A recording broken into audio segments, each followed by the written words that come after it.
Omenanyi poppy, driver jailbreak, buy you kunala kopo. Omaranyi rofu, penalty, bodo ya whistle, ungwazi ya red card, kopo. Onye poppy, onye chandu, lepere ya window, gosi bake ya denala. Ukwozo mozo, omozo kwozo, iko ye jula, horo la last bus stop, ya kopo. Kopo, thank you very much, man, bye bye, kopo. Kopo, Bura Bagiji Dankara Jidego Kopo, thank you very much, even bye bye Kopo, Bura Bagiji Dankara Jidego Kopo.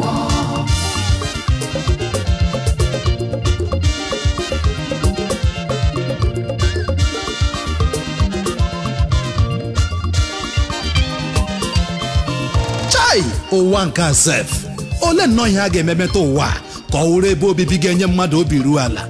Leenụ, Chineke kechiri ụwa chọọ ya mma were mmadụ mee supervisor na foreman. O mere nu mistake? Mba, Chineke anya anaghị eme mistake at all. Ngwa leenụ na otu ndị anyị họpụtara ka ha haziere anyị ọchịchị ka ihe niile na-aga n'anya ya n'anya otu Chineke siri chọọ jiri rụzie nga ahụ na-aghọrọ anyị nsogbu ka nsogbu. Ma na-ajụ unu ndị politicians ugbu a, unu chere na aka unu ji achịga ugbu a ọ wụrụ aka ndị mbụ chere achị jiri chịa, unu gara amata na politiks wa ahịa mmadụ dị ndụ n'azụ? Sanụ m ya otu unu ji ahịrịọgụ ụmụ ogbenye ala hụ na property hụ ndị ọzọ n'anya ike weta aha gọọmenti but for private use nnụ asọghị otu ndị mbụ jiri mee by now ama anyị niile akwafe ndị ofe mmiri ọwụ ya. Ma ndị forgery certificate ma ndị na-agbajighị chọkụ adum zagacha excellency too n'anya ike. No wonder education anyị na jiri otu ọrịa mmadụ ọ ga-enye ihe n'onwe ha. Ekwu ọzọ eme ọzọ aghọọla the order of the day. Ha sịkwa gị guzo gbalagakwa ha gbuo okpom n'ọhịa ha pụta n'ụzọ bịa jụwa onye na-egbu. Ihe ekwu n'ụtụtụ dịkwa iche na ihe a ga-eme n'ehihie and ka plan gakwa a ga-eme n'abalị. Chai afọ ikpọla ahụ demokrasi no respect for rule of law, due process gbakwa ọkụ onye wu human rights. Kọtụ nyegodo ọda ha ma ụsọ mere ihe emegara. Chai demokrasi ndo mmadụ aghọzie atụrụ nyụrụrụ ike ya chee na ya na-emegbu onye nwe ya. Ụghọ nkịta tọrọkpa anya nwere ya n'olu ka ọmọ na-ego ọha na eze amawapụtara ka ejiri ọrụ ọha na eze ezigbo okporo ụzọ wuoro ha ezigbo ụlọ ọgwụ rụọ ezigbo skuul mee ka ndụ dịrị ọha na eze mma kama a ga-eti ya n'ọrụ dịka onye ozi kwesịrị ntụkwasị obi ebukọta ihe niile a fọjuo n'akpa nna fọjuo n'akpa nne fọjuo n'akpa ndị ọgọ fọjuo n'akpa ụmụ na ụmụ afọjukata ihe niile akpa niile ju ama ịga na plenu jem ala bekee on official visit. Uche ugbu agụwa ya ọkwa eruzi ebe ahụ akụpụ otu akaụntụ na-enwe ikwu na ibe mara aha ya wega ya nga ahụ pụta see foto wit ndị ọcha na yọma ntụrụ. Official trip abalị abụọ ka atọ ya kpọọ press conference gwaanyị so overseas partners na-abịa ikekwe ka ọ na-ekwu ya otu onye ọcha mere expire ọha ya tara n'ụzọ eweli aka elu sọ ọwa eziokwu. Anyị ga-ajụ na onye anya nọkwa anyị n'ama mana ilegharịa anya my brother ị ga-ahụkwa the same people tụra gị vote defend ya the same people ahụ ukwu maka gị na ọ na-anwụ ma mmiri ihe n'ezi naanị ka ịbanye ka ha na-anwụ n'agụụ still ga-ekechi obi. Chai ha gbarụ ihu gị mata na ha amatala onye ewu ga-agbapụ je grade m ụzọ ka ha filie na something mega but nothing mega. Otu afọ abụọ afọ atọ aka nọkwa n'otu okporo ụzọ egwuwasị mere ọha na eze okporo ụzọ aga pọtọpọtọ. Chai amaracha m ihe ụwa jiri eketekuru mmiri iche na mmadụ wee wu ekwa ọ dị gị ka ndị adịli na-egwucha ndụ ma enwe onye nwere ụbụrụ nghọta ọkwanụ ya. Kọntraktị niile aga inyegacha naanị gị mgbe ị na-eji akwụ ụgwọ na ego ole na-ekwo naanị gị ma kọntraktọs enwe aha ọ dịkwanụ ka e nwere adreesị. Nna ata bụ ga agwụla ka ọ pụọ. Omenanyi poppy, driver jailbreak, gbaa ya ụkwụ n'ala ka ọ pụọ. Ọ gbara anyị rọfuo penalty bodo ya whistle ngwazi ya red card ka ọ pụọ. Onye poppy onye chandu mepere ya window ka o si baka ya dị n'ala. Okwu ọzọ ma ọzọ ome ọzọ kwa ọzọ iko ya ejula horola last bus stop ya ka ọ pụọ. Thank you very much, man. Bye bye, Kapua. Bura Bagiji Dankara Jidego Kapua. onye eze China Road ọrị nne onye ọzọ mụ ihe ma ọwụ naanị gị ekwa agwakọta simenti na aja na-eji eme plasta ụlọ awụkwasa n'elu aja ejiri kụọ flawa kpọọ ya okporo ụzọ kolota ọka mma n'anya echi na nwanne echi ya yaba n'ihu gị n'ihu mbadamba but meanwhile akwụọla kọntratọ no name no address 100% up front ego na akpọ aha mmadụ na-egwu mmiri a na-ahụ okpurukpu azụ ya anya o nwere n'isi ihe niile nrụ anọ n'ihu gị na-emebisi ya wụ nga mmadụ mega ụmụnna ya ka ọpị yes maltreating my people onye isikwu anyị na-anụ ihe na-ekwu akwacharala m ụmụ skuulu niile akwarala m ha efe skuulu dụọra ha sandals akwara m ha niile na China because onwe tela ọma ọrụ n'obodo a ọkwa ndị kwụga tax ebe all their lockers and stools I've made them import from China and ha niile nọ here now onwe kapịnta niile nọ here wa asụ anwụrụ ya kwa ndị na-ete na gị votu chai onye anyị tara bụọ n'obi kọmpanị ịkwagakwana ihe ndị adụga ihe ndị na China onye nwe eju ọnụ mmaji onye njụ ọnụ onye ga-asa m okay come to think of it ọkwa mkpụrụ skuulu 3 na 4 nweta ebochie ndị ka ọzọ nụ si nwa kwetesa nwa enwetara chai ụmụnna biko chaa nọ n'ụzọ ka ọ pụọ ebe na-atụchasị tụwara Chineke before God and man mana otu awụ na-eji Anna Alexander sị onye chefuru ochie onye ji ọhụrụ enyekwara ya kemgbe anyị mere awụ ihe ọ na-awụka ugbu ndị na-eji ọchị eme njọ mara na ihe obi awụrụ ọzọ ọkwọ m n'azụ ụkwụ na-eru m ala biko kwọ ha mmewere ụkwụ m gama bọtọ onwe ihe mebụrụ mmadụ ahụbeghị m ihe mebụrụ mmadụ ka public position ọ na-agba mmadụ n'anwụ onye ukwu na onye nta mụrụ otu onye ọwụrị ma Chineke ọwụwa oke fim ngwalianụ fak otu onye ji jak otu onye ji lokal gọọmenti otu onye ji internal revenue otu onye ji stilu nọrọkwa n'elu ya bụrụkwa efere agari anaka ụmụ ogbenye akawo hei ụmụnna na-ahụbekwa na otu anyị ji bịa eri na anyụgo were aka dụrụ ihe ga-egbu anyị dọgide onwe anyị bụ Chineke tangod na taim agwụra oge na-eji iri ụtọ na nkwa ụgha aghata ndị ka anyị na ụgha agaala oge na-eji Stalin ndị more you look less you see ndị OBT na one chance aghọgbu ndị ka anyị ọ gaala obodo asaala anya ọwụwo mgbe na-egwoga ma otu ihe ọwụ n'okporo ụzọ azụ obodo agwọtọ ahapụghị ebe ndị mmadụ ubi jiri n'ime obodo apụta n'okporo ụzọ awụrụ express sarụga ụlọ ọgwụ ndị na-ama aka akọga a na-akụ aka ọwụnụ show ka emege so ọ na-awụ ndị ọrịa ndị eri wik na trekiri miles jem express onyekwa ga-ese tinyere nkịta nri ọ ga-eri na were apịpịa che ya but come to think of it ọwụdo onye mụọ nwa gọọ ya ebeli ya ebe nụnụ ọwa arụchie họọlụ okporo ụzọ kpọọ ya ụlọ ọgwụ ya ghọọ ya otu mkpụrụ fensik anọghị nga ahụ ma ya fọkwa stetoskopu ijikwa n'ụsọ ụlọ ọgwụ ndị kembụ nụ anụ ome aṅa ka o wee huru asa n'ọrụ anyị ashaala anya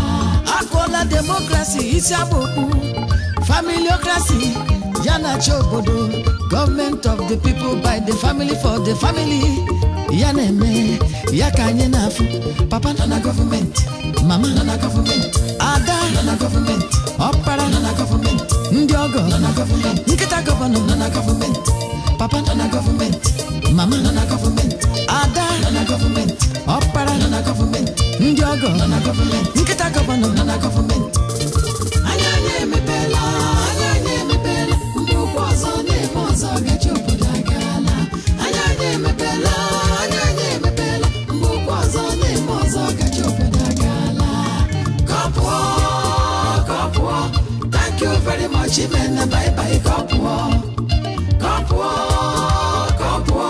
buru akpa gị jide akara jide ego kọpụọ thank you very much men bye bye kọpụọ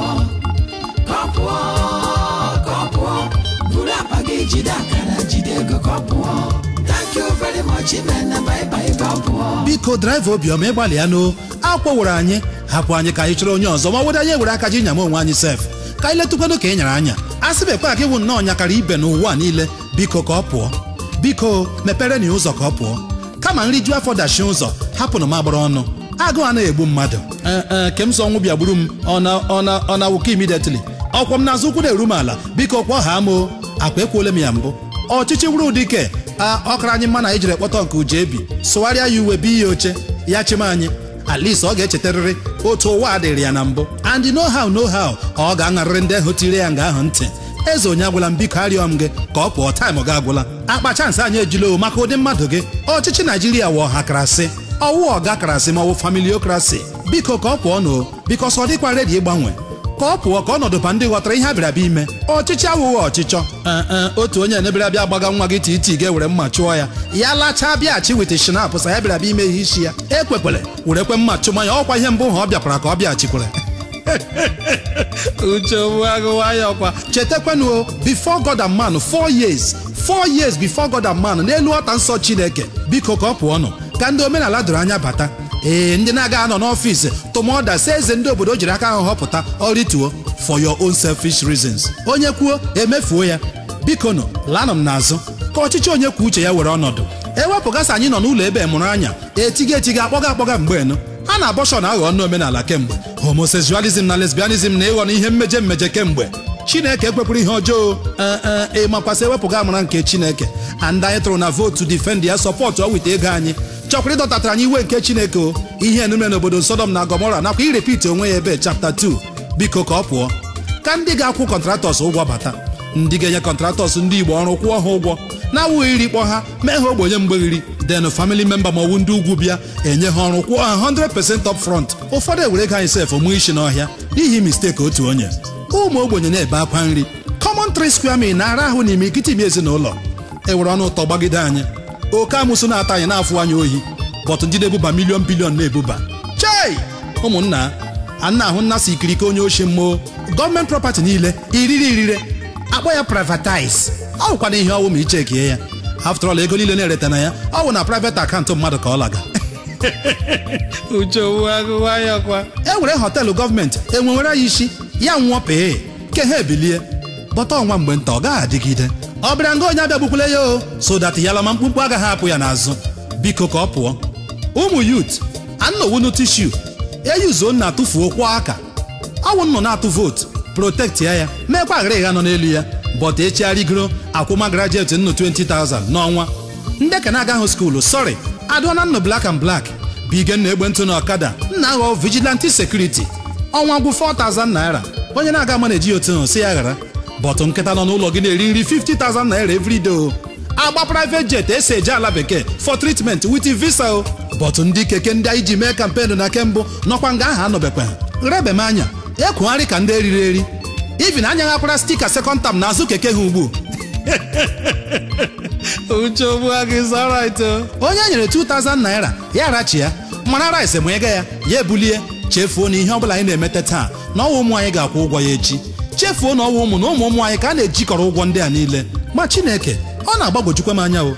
Ọ na-agbagoju m anya nke wụ eziokwu ebe ụmụ mmadụ na-adọma ego niile ndị na-ebukọ ebe na odola anya na ATM anọghị n'eluigwe ka o ji anọ n'ọkụ ala mmụọ. Nwogbu agụ ndome 20,000 naira na bankị ma ọwụ n'ụlọ otu ụra peni aga m n'anya dagacha abụọ. Bọta ụmụ mmadụ ga-adọma bilion site na-amịkwa ka na pọs ụmụ ogbenye. Bụrụ nna ma n'isi stil werekwa ụkwụ na-akpị eju kwụọ ndị ọrụ gị ụgwọ mba. Severances na allowances ndị ọrụ kwanụ husai ka ije na ụmụ ogbenye ofe esiri hụgara eji hụ n'aka mba. Philanthropy ọwụkwana anyị nụrụ n'ime nkọ olenga wọshi efu. Uche agụwa ya ọkwa. 1 million kilomita road ka arụchara na arụrụte ha n'ama nna anarụrụ ya na mbara eluigwe. A sịkwa mma jụọ free education ka enyeghị ụmụ anyị na-adasị external exams ọwụkwa ndị ọma ya UBE na-arụ ndị ọzọ na-eri otuto. Nwoke lụcha ọgụ nwaanyị enwere akụkọ. The more you look the less you see. Wọshi biko were anyị ọwụ mistake but ugbu anyị amatala onye ewu. In fact ị karịrị ihe asị na ịbụ.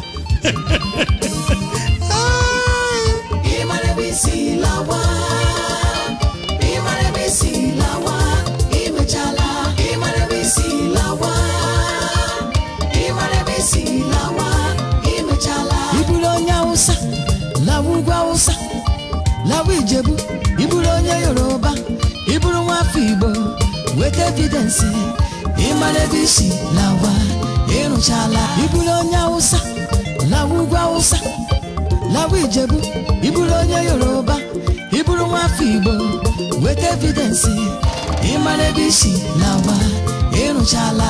Ịmara ebe isi lawa ịmara ebe isi lawa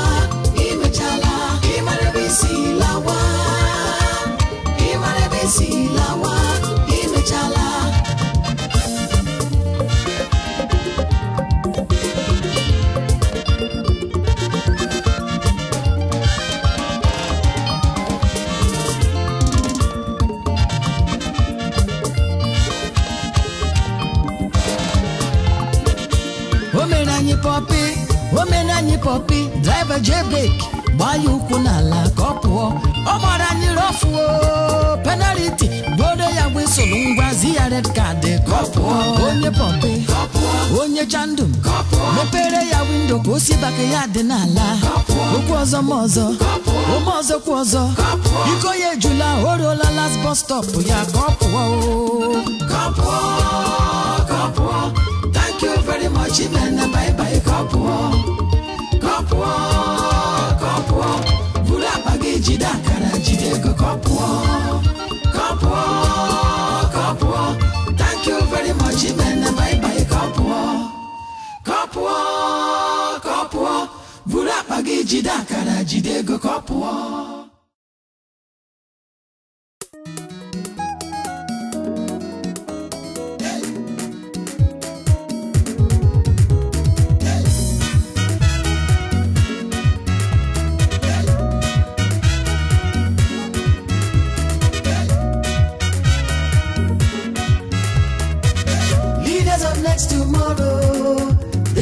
Are the leaders of next tomorrow. The people who rule yesterday, now them they rule today. The people who rule yesterday, they won't rule tomorrow. Next tomorrow, the youths now next tomorrow. Leaders of next tomorrow. The youths are the leaders of next tomorrow. The people who rule yesterday, now them they rule today. The people who rule yesterday, tomorrow, next tomorrow, the youths now next tomorrow. Chai, do you know why I'm laughing? It is very, very funny. Very, very funny. But you and I know it is a white lie. White lie, especially in Nigeria. The leaders of tomorrow are the youths. A very popular saying, the youths are the leaders of tomorrow. But when is that tomorrow?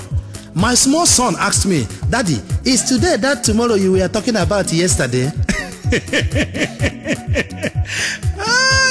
Tomorrow seems so close, yet so far and never comes to an end. Tomorrow creeps like snail to the end of the year until the young grows old and dies. The politicians blow it like a trumpet that the youths are the leaders of tomorrow. For where? For mouth. Because they will sit tight on that seat of leadership until their children outgrow their youth. Oh yes, because I came into this world and I saw them on that seat as leaders. Even while in primary school and even in my secondary school, they were still there as leaders. In my last year in the university, they were still there, crouching on their seats as leaders with their older colleagues following next to them. Where then is the tomorrow when the youth will be the future leader? Have you ever seen a successful leader who has no succeeding disciple? How then will the youth become a leader tomorrow when he has no mentor in leadership? Oh, youths of Nigeria, wake up from your slumber, shine your eyes and see the handwriting on the wall.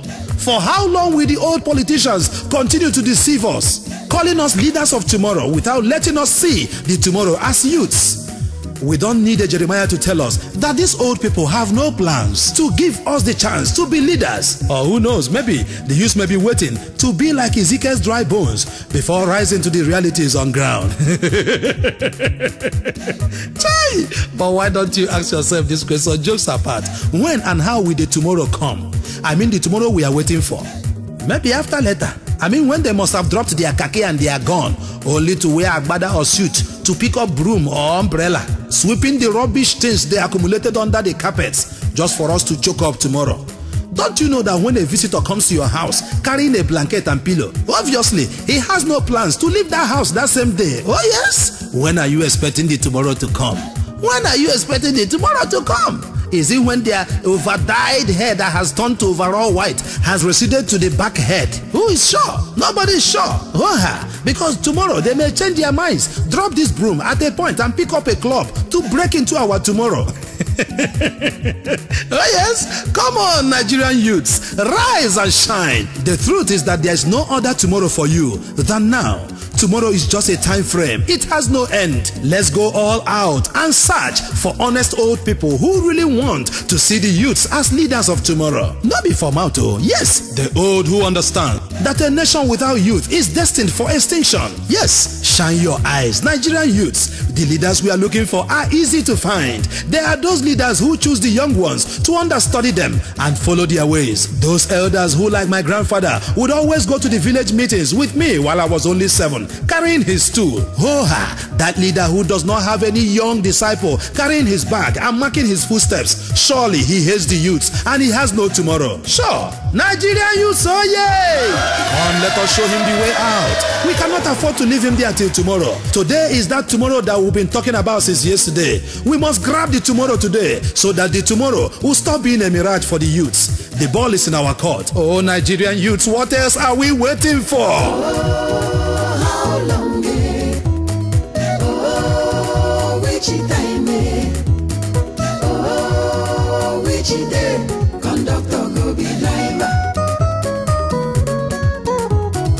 Oh, how long? Oh, which time? Oh, which day? Our you to go be leader.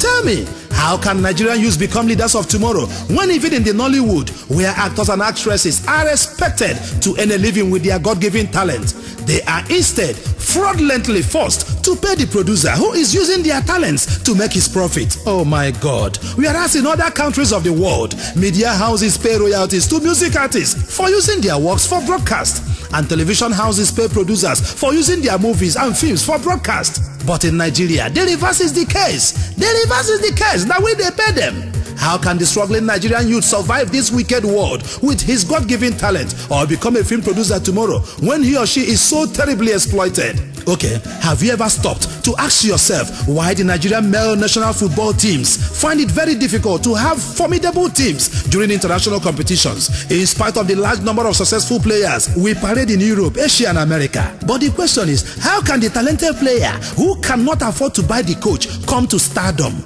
or to international pitch when Papa Coach is not even ready to listen or to sign him because he cannot pay the demand? Where then lies the tomorrow of the talented Nigerian youths in the scheme of things? What a pity.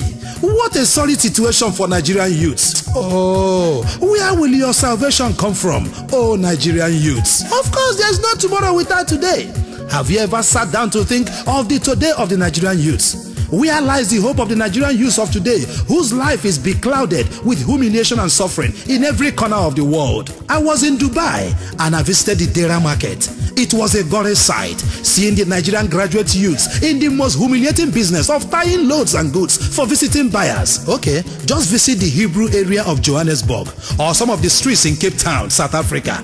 Nigerian youths are all over the places, roaming about the streets hopelessly in search of jobs that can never be found. And in order to survive, you see them indulging in stealing, pickpocketing and banditry all over the major cities of Europe and America. Just look around. You will see the battered Nigerian youths, the much trumpeted leaders of tomorrow, doing all sorts of menial and humiliating jobs. Mortuary cleaners, prostitutes, pornographic artists, just to make ends meet. A close contact with them simply reveals they are graduates who have spent years at home here in Nigeria but completely unemployed. Chai!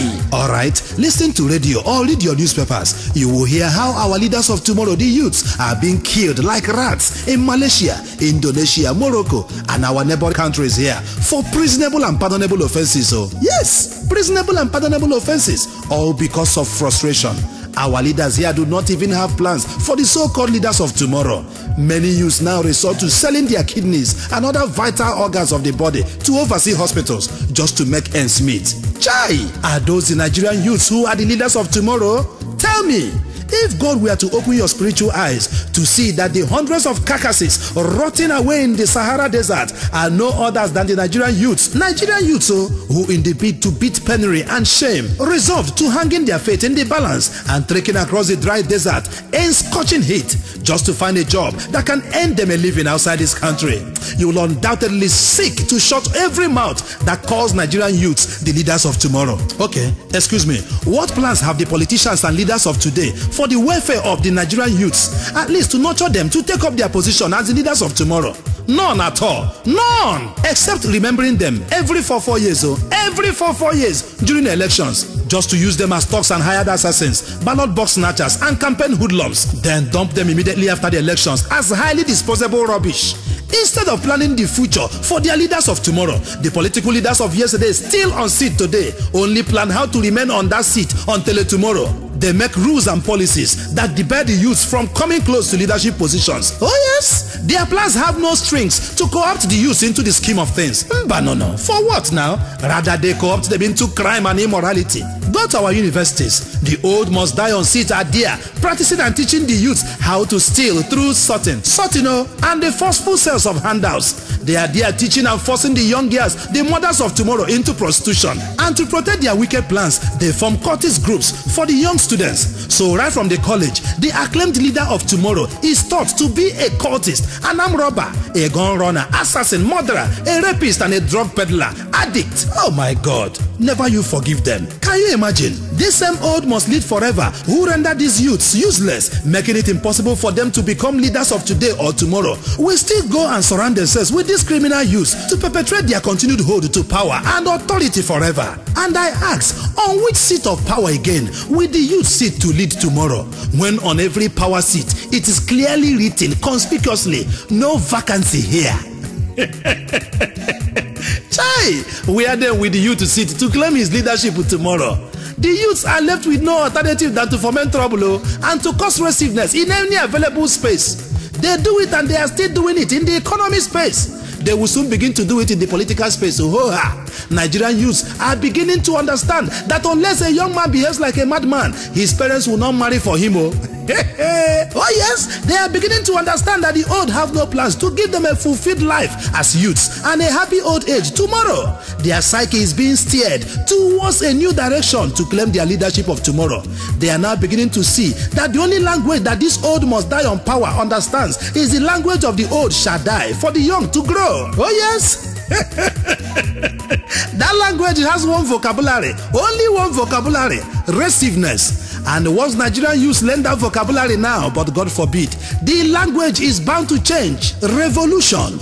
Have you not seen it sweeping through the North Africa, from Algeria to Morocco, Tunisia to Egypt, and currently destroying Syria and Iraq? Hey, a stitch in time saves 9. How long more will these old people sit in power in Nigeria before the tomorrow of the Nigerian youths arrive? There is only one person with the answer. He is the oldest, but he loves the youth. Jehovah Almighty is his name. He has been standing, watching us, the old and the youth.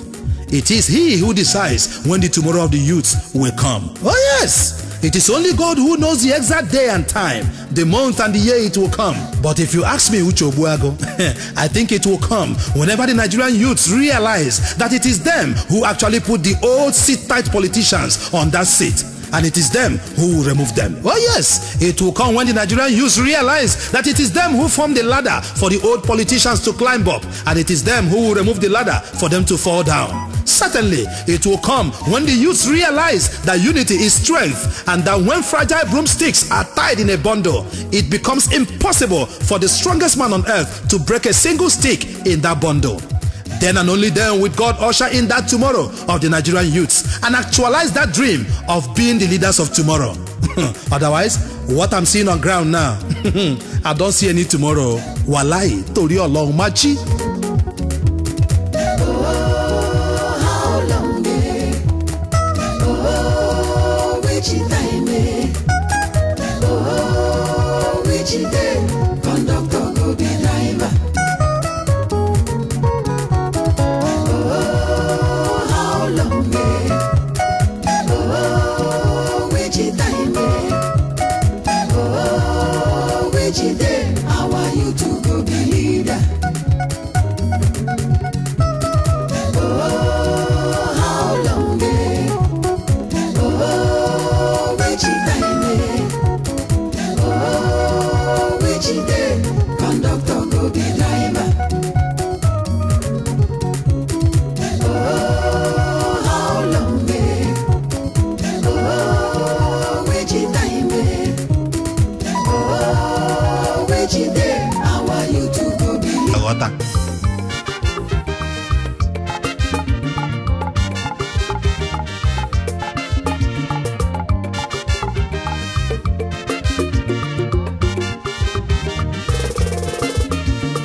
ka o si eme m o nwere ka o si eme m Igbo arapụgo omenala mebe omenelu nkọwa ka o si eme m n'ime obi ị ga-aghọta nkọwa ka o si eme m n'ime obi ị ga-aghọta o nwere ka o si eme m o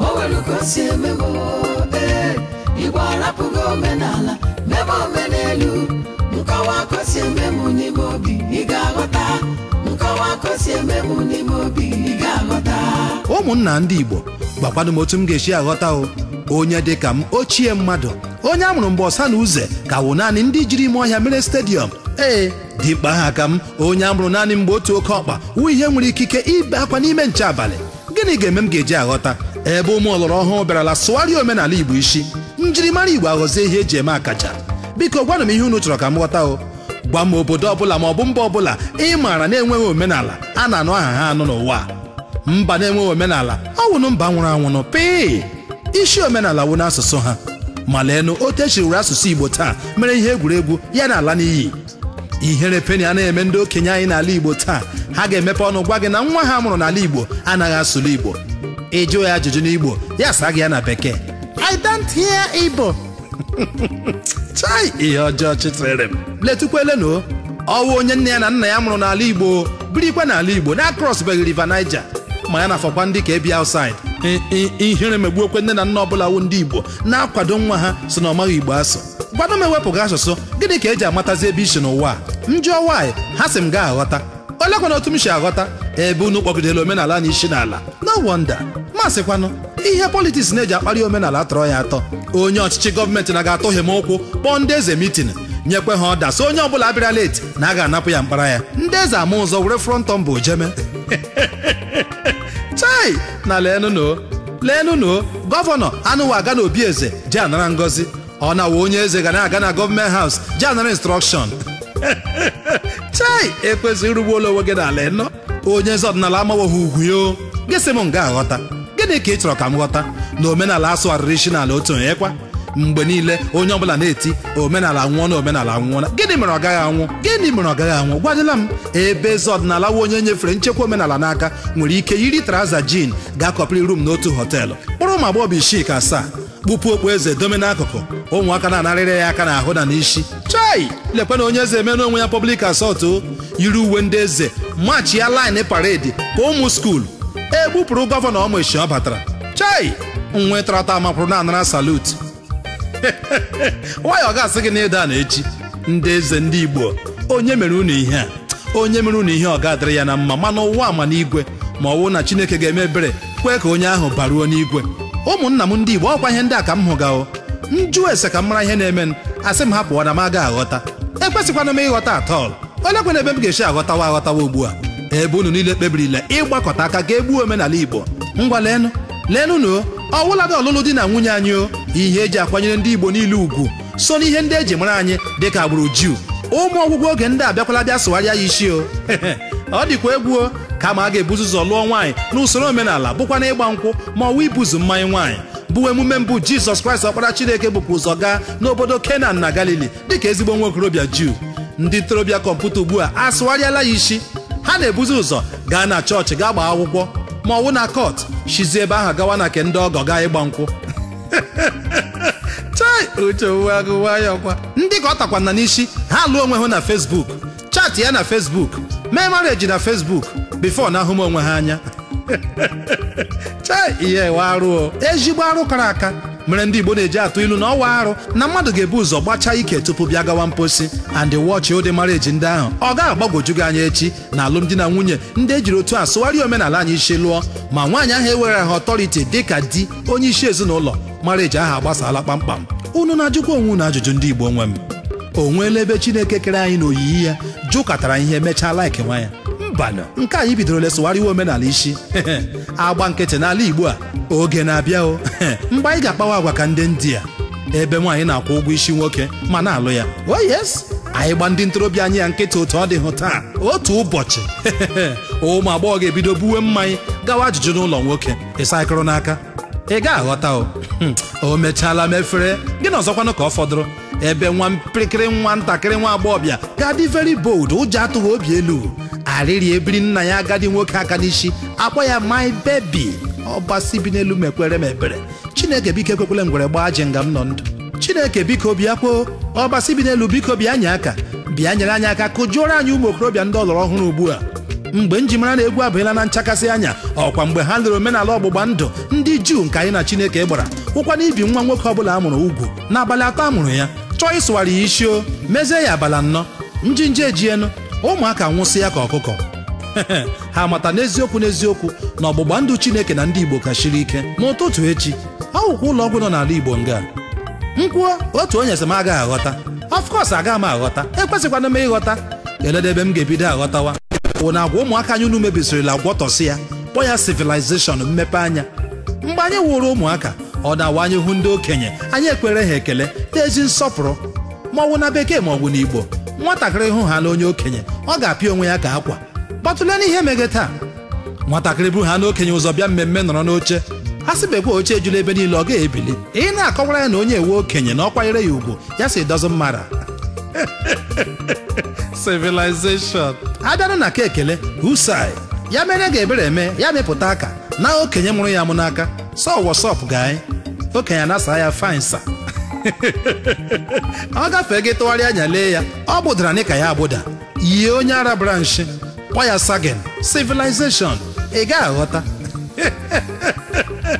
Uche ogbu agụwa ya ọkwa. Unu gbara nkịtị omenala n'ala, unu agbala nkịtị asụsụ Igbo na anwụ, asụsụ mba, ihe ji mara obodo, omenala, ihe ji mara Igbo. Unu gbara nkịtị omenala n'ala, unu agbala nkịtị asụsụ Igbo na anwụ, asụsụ mba, ihe ji mara obodo, omenala, ihe ji mara Igbo. O nwere ka o si eme m, o